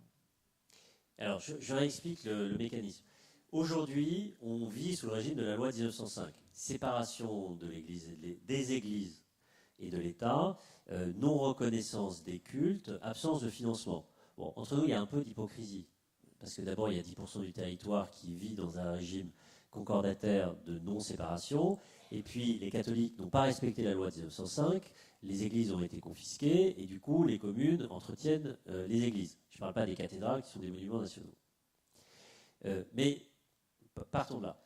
La taxe halal, la redevance halal, la redevance cachère, elle existe aujourd'hui. Il y a une intervention de l'État, je vous ai dit, au nom de la liberté religieuse. À partir du moment où il y a des sacrificateurs, il y a une économie. Parce qu'il y a un service qui est un service rémunéré. Et il y a une marge. La marge, elle va dans les mosquées. Et la marge sur le cachère, elle va essentiellement au consistoire du judaïsme. Donc, il n'y a aucune, pour augmenter la marge, on n'a absolument pas besoin d'une évolution législative. Vous avez peut-être vu hier dans l'opinion, il y avait un papier sur les projets du gouvernement sur l'amendement de 1905. C'est fondamentalement des mesures techniques qui ont trait à la gestion du culte, à la gestion des flux financiers et, disons, un accord qu'il peut y avoir entre les collectivités locales quand elles apportent un concours public, parce qu'elles peuvent accorder un concours public, des garanties d'emprunt et des baux amphithéotiques, donc du foncier pas cher. Voilà. Là, l'État ou les collectivités locales peut intervenir. Mais sur la taxe halal, c'est pour ça que le mot taxe, c'est pas bon. Taxe, c'est la TIPP, la taxe, c'est l'État, c'est l'impôt. Redevance. Il faut parler de redevance. Et la redevance halal, elle n'a pas besoin de l'État. Enfin, elle n'a pas besoin de plus d'État. L'État y est un petit peu, elle n'en a pas besoin de plus. Après, c'est de la politique. C'est la politique parce qu'il faut parler avec les Saoudiens. Et si on a l'appui de l'État, c'est mieux, ça tombe bien, parce que les Saoudiens sont demandeurs de régulation sur le marché du pèlerinage, par exemple.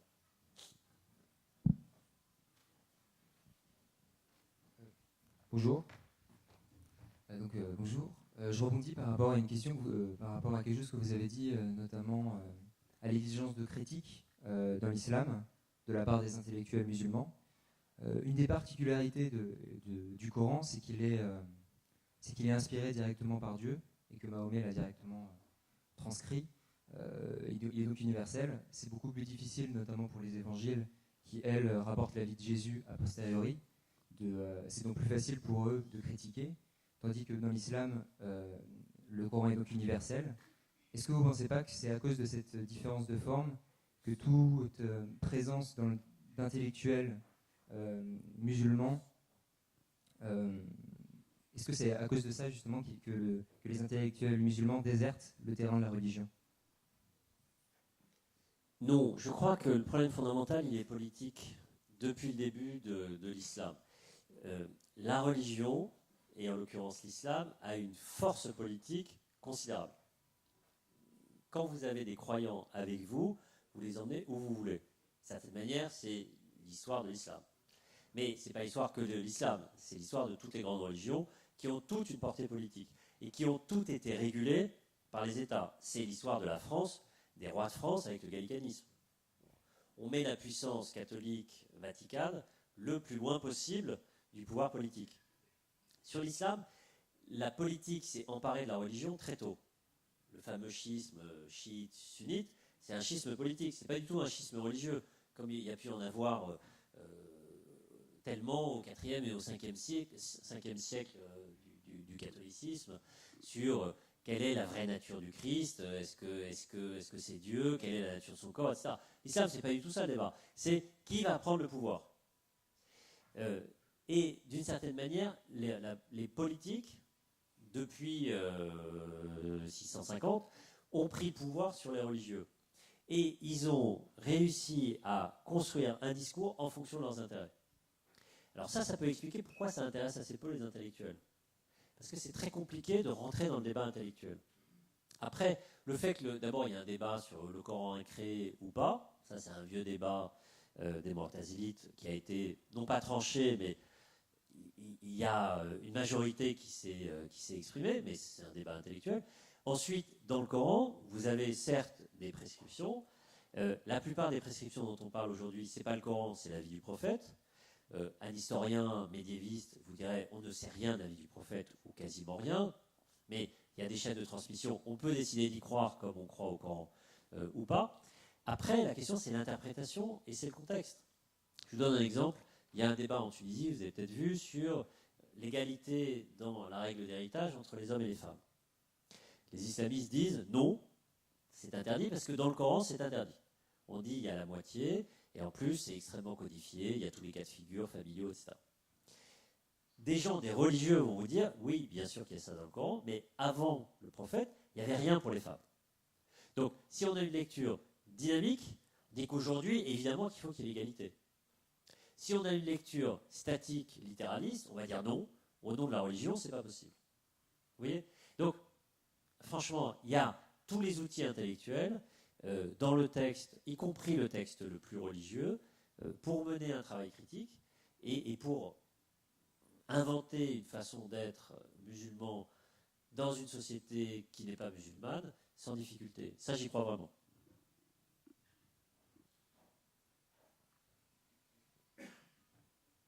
Bonsoir monsieur. Jusqu'à présent, on a parlé principalement des facteurs préventifs, c'est-à-dire comment éviter qu'une personne se radicalise.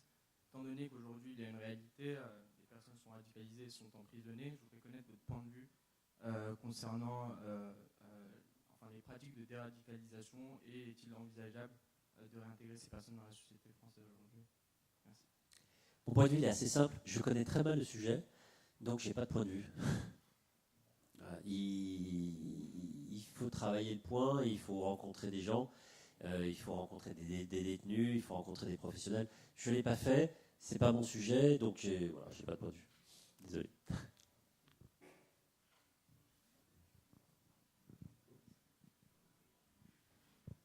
Bonsoir.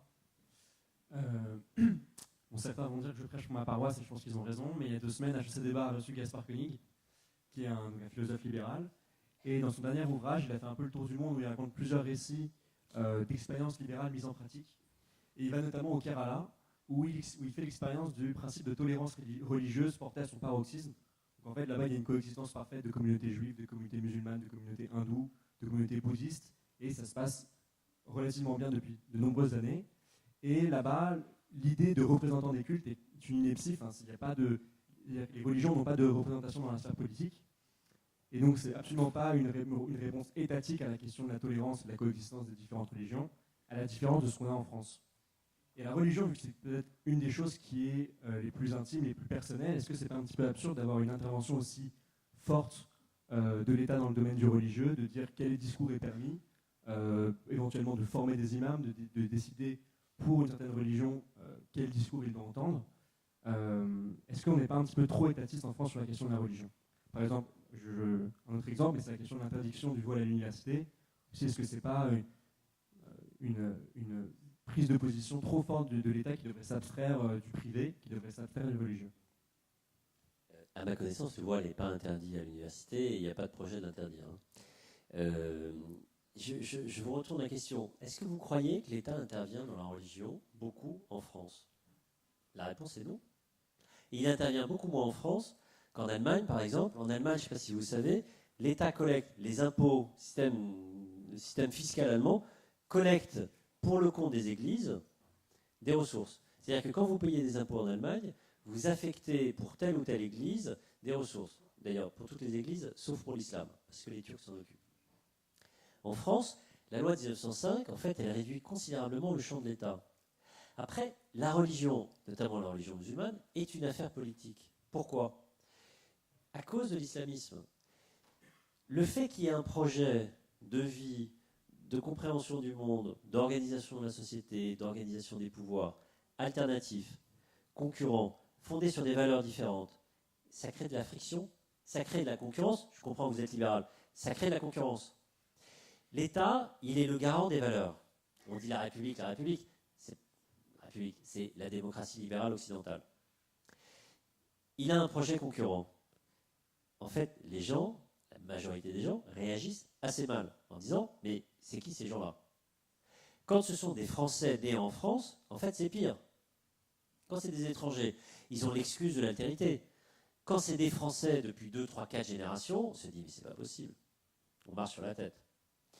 Quand par ailleurs, il y a des gens qui posent des bombes au nom de ce projet-là, ça devient un sujet d'ordre public. Donc, c'est une question politique, évidemment, pour l'État, à la fois dans son rôle de garant de l'ordre public et plus fondamentalement dans son rôle de garant des valeurs, de la cohésion nationale, mais c'est assez peu une question d'intervention opérationnelle de l'État. C'est d'ailleurs tout le problème de l'État quand il réfléchit au sujet. Et toute sa question, c'est par où je le prends? Et en général, il ne le prend pas bien. Ça donne Nicolas Sarkozy, qui fait le Conseil français du culte musulman en réunissant les ambassadeurs algériens, marocains et tunisiens. Pas très cohérent. Donc, c'est ça un peu le paradoxe français. La question est extraordinairement présente et les outils d'État sont très faibles. Pourquoi, et je m'arrêterai là, pourquoi c'est plus présent en France qu'en Grande-Bretagne, par exemple?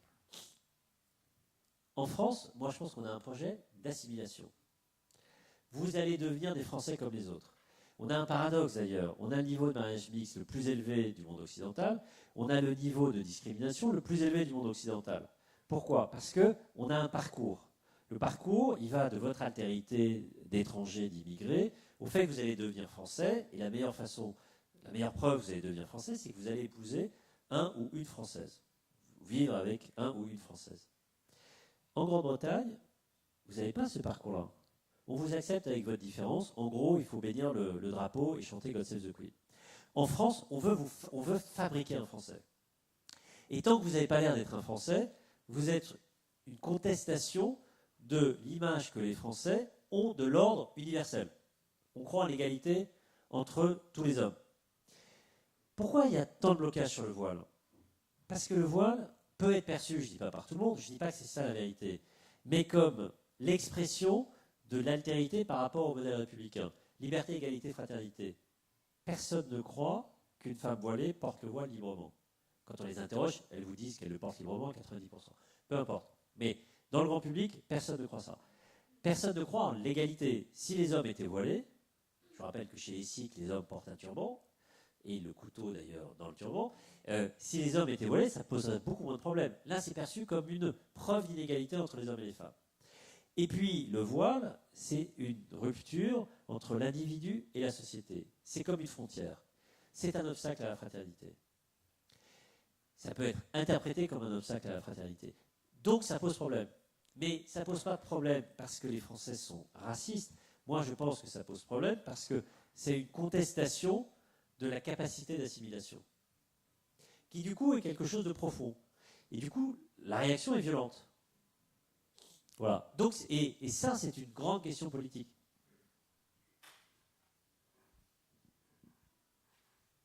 Bonsoir, merci d'être venu aujourd'hui, Monsieur El-Karoui. Ma question est la suivante. Vous avez parlé au début de votre conférence de l'échec du modèle d'intégration français. J'aimerais savoir si en fait vous avez une vision théorique d'un nouveau modèle français d'intégration.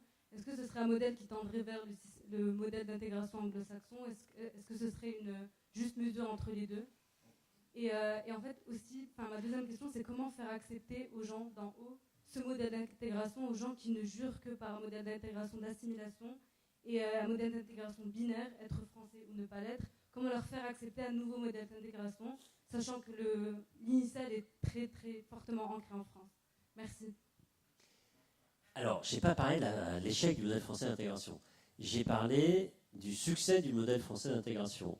Et à l'intérieur du succès, d'un échec minoritaire. Très important. Ensuite, j'ai essayé de vous expliquer quel est, selon moi, le modèle profond d'intégration, le modèle d'assimilation. Ce modèle, il est anthropologique. Il est dans l'ADN, dans ce qui constitue les Français. Moi, je suis un élève d'Emmanuel Todd. Emmanuel Todd, il a montré, à travers les structures familiales, le lien qu'il y avait entre les structures familiales et l'organisation de la société. Les structures familiales de l'Île-de-France et du bassin méditerranéen, c'est des structures libérales égalitaires. L'égalité, c'est l'égalité des individus. La liberté, c'est la liberté des individus par rapport au groupe. Comme par hasard, on a une devise liberté, égalité, fraternité. Je pense que la source du modèle d'intégration/assimilation, c'est ça. Donc vous ne changerez pas. Il n'y aura pas de politique publique d'intégration. Non, il y a un système de valeurs ancré très profondément qui fondamentalement ne bouge pas. Après, vous avez une évolution de la société. L'évolution de la société, c'est quoi? C'est une affirmation identitaire de tous les groupes dans leurs différences, dans leur diversité. Vous avez les Bretons, vous avez les homosexuels, vous avez les musulmans, vous avez les juifs, tout le monde affirme sa singularité. Les musulmans, de ce point de vue-là, ils sont très français. Ils vont vouloir qu'on leur respecte leur diversité, leurs différences, leur singularité. Le problème, c'est qu'ils font ça dans un contexte où la trajectoire d'intégration ou d'assimilation n'est pas achevée. Et donc, ça renforce la suspicion. Vous voyez ce que je veux dire? Vous considérez qu'il y a toujours un point qui va être achevé, qui sera celui d'assimilation? Moi, je pense que la société assimile. C'est une grande machine à laver qui fabrique des Français. Pour ça, il faut un peu de mixité sociale, ça c'est sûr. Il faut un peu de diversité des valeurs. Et quand on regarde la longue durée de l'histoire de l'immigration, on voit que ça a été dur pour tout le monde. Ça a été dur pour les Belges dans les années 1830. Ça a été dur pour les Polonais. Ça a été dur pour les Italiens. Les Italiens étaient victimes de ratonnades à Marseille, Provence déchristianisée au XIXe siècle, parce qu'ils étaient jugés comme trop catholiques. Ratonnades, il y a eu des morts. Ça a été dur pour les Espagnols, considérés comme des moins que rien, pour les Portugais. Bon, c'est dur pour les Maghrébins, c'est dur pour les Subsahariens, c'est dur d'une autre manière pour les Asiatiques. Mais fondamentalement, c'est la même histoire, c'est le même voyage pour tout le monde. La différence aujourd'hui, c'est qu'on est dans un contexte où le premier vecteur d'intégration, c'est le travail. Pourquoi? Parce qu'au travail, a priori, vous étiez minoritaire dans un groupe majoritaire. Même chez Renault. Et au travail, vous vous conformiez aux valeurs, aux habitus du groupe majoritaire. Deuxième vecteur d'intégration, l'école. À la fois parce qu'il y avait peut-être plus de diversité qu'aujourd'hui dans les classes, et puis parce qu'il y avait un discours sur les valeurs, etc. Aujourd'hui, quand vous avez un surchômage des enfants d'ouvriers, un surchômage des enfants d'immigrés, et une concentration très forte dans certains quartiers, ben en fait, la norme sociale, elle se renverse. Parce que c'est les Français de longue extraction qui s'assimilent aux immigrés.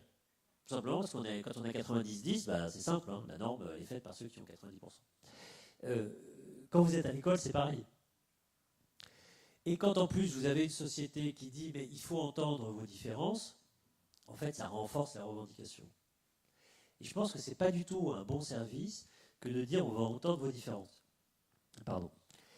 On est à HEC, on n'est pas à Paris 8. Si j'étais à Paris 8, j'aurais 90% de la salle qui serait terrorisée par ce que je dis, en disant mais c'est une honte, la liberté c'est d'affirmer sa différence. Donc là vous m'inquiétez un peu sur votre orientation politique. Mais ce que je veux dire c'est que c'est un débat dans la société qui va bien au-delà des musulmans. Quelle est la place des groupes minoritaires?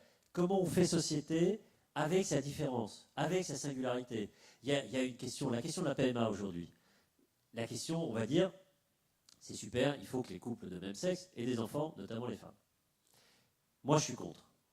Pourquoi je suis contre? Parce que je pense que sur une question minoritaire, on remet en cause un enjeu majoritaire. L'enjeu majoritaire, c'est quoi? C'est qu'il faut des pères et des mères dans la famille. Mais en fait, fondamentalement, c'est la même question. Est-ce que l'individu a le droit de changer le système de valeurs majoritaire de la société ou pas? Et ce que disent les islamistes, plus ou moins radicaux, c'est ça. Eux, ils disent, nous, on y a droit. On est chez nous.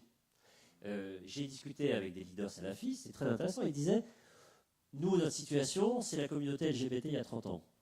Des salafistes avec la barbe comme ça, le camis, le total look. Hein.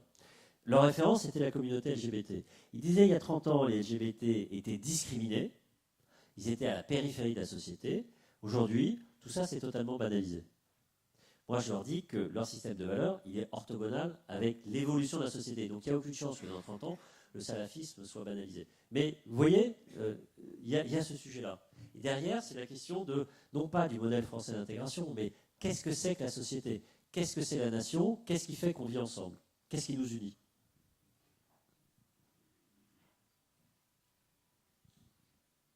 Je retente ma chance.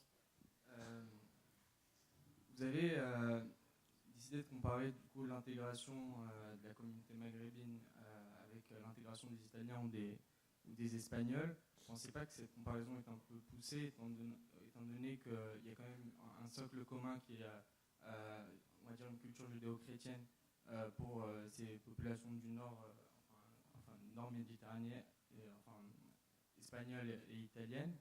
Et dans ce sens, étant donné que pour les populations maghrébines, il n'y a pas cette culture de base qui est commune, pensez-vous pas qu'il faudrait qu'un travail soit fait des deux côtés, qu'on ne peut pas demander une assimilation complète, mais aussi une acceptation de la part du reste des 90% dont vous parlez, et ces 90% doivent-ils aussi comprendre qu'ils doivent faire un pas vers cette communauté musulmane qui est effectivement française? Le pas... Franchement, le pas, il est fait, hein, je vais vous surprendre. Le pas, c'est quand une communauté majoritaire donne ses femmes, les anthropologues vous disent ça, hein, c'est ça le marqueur. Hein. Est-ce que les femmes du groupe majoritaire vont épouser des hommes du groupe minoritaire? C'est exactement ce qui se passe. Donc, on ne peut pas dire qu'il y a un blocage total, qu'il y a un refus total, les femmes et les hommes, et c'est valable pour le groupe minoritaire. On a 20-25% de mariage mixte des femmes maghrébines. C'est interdit par la religion, c'est interdit pire par la culture. Épouser un non-musulman. Donc, c'est pas vrai qu'on a deux communautés ou deux groupes qui se regardent en chien de faïence. Ils se mélangent. Mais il y a le processus que j'évoquais, de transformation, de fabrication des nouveaux Français. Après, avec le temps, on a oublié comment ça s'est passé pour les vagues précédentes d'immigration. Je vous raconte, Aigues-Mortes, 8 morts, ratonnade anticatholique italienne. Le problème, c'est leur catholicisme. Après, évidemment qu'il y a des différences. Il y a des différences économiques, il y a des différences culturelles. Évidemment que le système culturel maghrébin est plus éloigné du système majoritaire de la France du XXIe siècle que le système culturel italien, qui d'ailleurs varie au sein de l'Italie, de la France de la fin du XIXe siècle ou du début du XXe siècle. Donc j'entends votre point, mais pour autant, on peut tout à fait comparer. Ça a toujours été dur pour tout le monde, d'une certaine manière. C'est encore plus dur parce que la distance culturelle est plus grande et parce que le contexte socio-économique est moins favorable. Moi aussi, j'entends ta chance. Tout à l'heure, donc je fais vite faire référence à la question qu'a posée la jeune fille sur l'intégration. Récemment, un livre est sorti par des journalistes qui s'appelle Inch'Allah, et qui est donc un livre d'entretien, d'interview, qui explique qu'une grande partie de la banlieue parisienne, dans une grande partie de la banlieue parisienne, la charia s'applique, avec beaucoup d'exemples de la vie commune. Il y a encore 2 ans, c'était Georges Bensoussan qui écrivait Une France soumise. Il y a 18 ans, c'était Les territoires perdus de la République. Comment est-ce qu'on pourrait faire actuellement et comment est-ce qu'on peut dire qu'il y a une pente vers laquelle la société française est une grande machine à laver où tout le monde finit par devenir français? Ça, c'est juste une illustration de tout ce que j'explique. Alors, c'est pas la banlieue parisienne, hein, c'est la Seine-Saint-Denis. En fait, si on veut être précis, il y a une bonne partie de la Seine-Saint-Denis qui est concernée, une partie du Val-de-Marne, 5 ou 6 communes des Yvelines, de façon très forte. Qu'est-ce qui se passe? Si je reprends les catégories que j'évoquais tout à l'heure, il y a une inversion de la norme, une surprésence des immigrés dans la répartition de la population, surprésence au sein des immigrés des musulmans et surprésence au sein des musulmans de ceux qui ont une pratique ou une lecture islamiste. Donc il faut la norme. C'est tout. Et comment on y répond? Moi je pense qu'il faut une politique de peuplement. C'est-à-dire qu'on peut se raconter tout ce qu'on veut. Tant qu'on a des quartiers avec 90% d'immigrés, peut-être musulmans, peut-être, on n'y arrivera pas. Le système, la machine à laver, elle se bloque complètement. Après, on pourra dire c'est de leur faute, on pourra dire c'est pas de leur faute. Le système n'a aucune chance de fonctionner quand on a de telles proportions d'immigrés et d'immigrés récents. Le sujet, c'est pas musulman ou pas musulman. Hein. Le sujet, c'est des codes culturels alternatifs versus le code majoritaire. Ensuite, au sein de l'islam, il faut pouvoir montrer qu'on peut être musulman sans être islamiste. Et ça, c'est l'affaire des musulmans. Et c'est plus que leur affaire, c'est leur intérêt. Pour la projection, l'image qu'ils donnent d'eux-mêmes. Et c'est aussi, moi, je pense, leur responsabilité. Donc, je ne sais pas si on entend. Donc, pour rebondir un peu sur ce qui vient d'être dit concernant... plus proche. Concernant ce qui vient d'être dit, concernant le peuplement des quartiers, etc., est-ce que vous pensez que la politique de la ville aussi a un rôle à jouer dans l'endiguement du rigorisme islamiste? Et est-ce que les pouvoirs publics en font assez concernant cette fameuse politique de la ville? Parce que les quartiers sont, comme vous l'avez dit, assez concentrés, très peu mixtes. Je suis désolé, je réponds quand j'ai travaillé ce point. Donc, je vous répondrai mieux dans 8 mois, parce qu'on va faire un rapport avec l'Institut Montaigne sur... la question, c'est y a-t-il un modèle économique pour les quartiers populaires? Je peux néanmoins vous dire un mot. Je pense que ce qui a été fait, la politique de la ville, elle s'est concentrée beaucoup sur les infrastructures, sur le bâti, tout le plan de l'ANRU, le Jean-Louis Borloo, etc. On a dépensé effectivement pas mal d'argent pour ça, mais on ne s'est jamais intéressé ni à la question de l'activité économique, ni à la question de qui vivait dans ces quartiers. Donc, si on ne traite pas ces deux questions, on n'a aucune chance d'améliorer la situation. Et ce n'est pas l'effet d'entraînement ou le ruissellement de l'activité économique qui va attirer ces quartiers-là.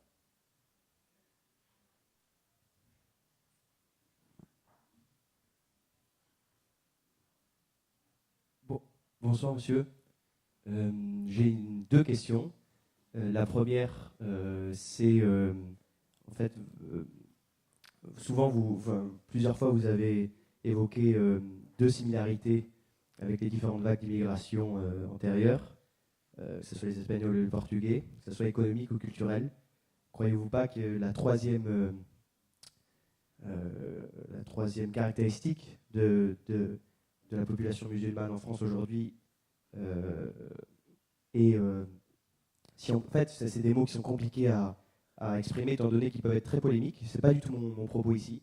L'ethnicité, premièrement, et d'où le possible rejet d'une part de la population française face à cette population. Ma deuxième question concerne plus rapidement les villes.